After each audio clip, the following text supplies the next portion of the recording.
மக்களே, சற்றுமுன் கிடைத்த மிக முக்கிய தகவல் ஒன்றை பார்க்க போகிறோம். மாபெரும் வீரன் தெலுங்கானா முதல்வர் ரேவந்த் ரெட்டிக்கு தலை வணங்குகிறேன். நயினார் நாகேந்திரன் திடீர் தகவல். இந்த ஒரு தகவலை பற்றி தான் நாம் பார்க்க போகிறோம்.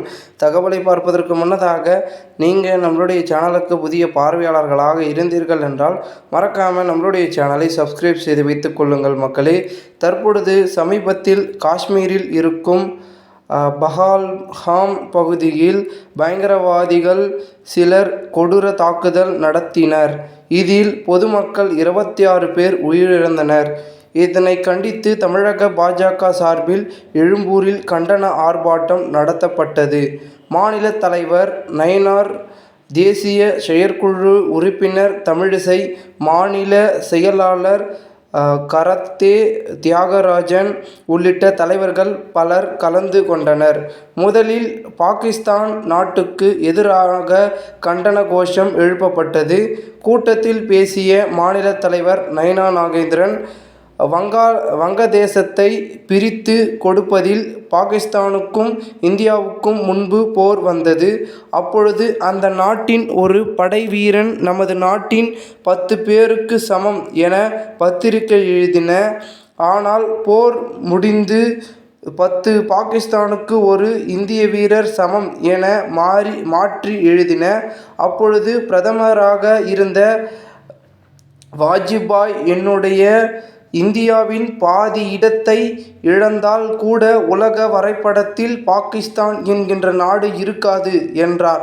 பிறகு நடந்த புல்வாமா தாக்குதலுக்கு சர்ஜிக்கல் ஸ்ட்ரைக் மூலம் பதிலடி கொடுத்தார். பிரதமர் மோடி, இன்றும் பாகிஸ்தான் வீரர்கள் அஞ்சி நடுங்கிக் கொண்டு இருக்கிறார்கள். ஆனால் தமிழகத்தில் குறைஞ்சபட்சம் மனிதாபிமானம் கூட இல்லை. சிந்து நதி நீரை நிறுத்துவது சரியான கேள்வி என கேட்டார்.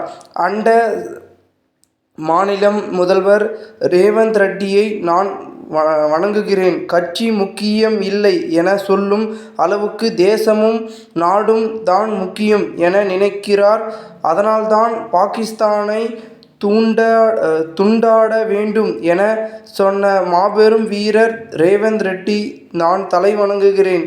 ஆனால் நம்முடைய முதல்வர் என்ன சொல்கிறார் என்றே தெரியவில்லை. அவர்கள் சிகிச்சைக்கு வந்தால் என்ன செய்வோம் என கேட்கிறார்கள். இலங்கையில் இருந்து சிகிச்சைக்காக வந்த பிரபாகரனின் தாயார் இங்கு இறங்க முடியாமல் போன தமிழகம்தானே இது. உங்களுக்கு எப்படி தாய்நாட்டு பற்று எப்படி இருக்கும்? எத்தனை மன்னர்களுக்கும் நாம் அடிமையாக இருந்தோம். எத்தனை இந்துக்கள் மதம் மாற்றம் செய்யப்பட்டனர்.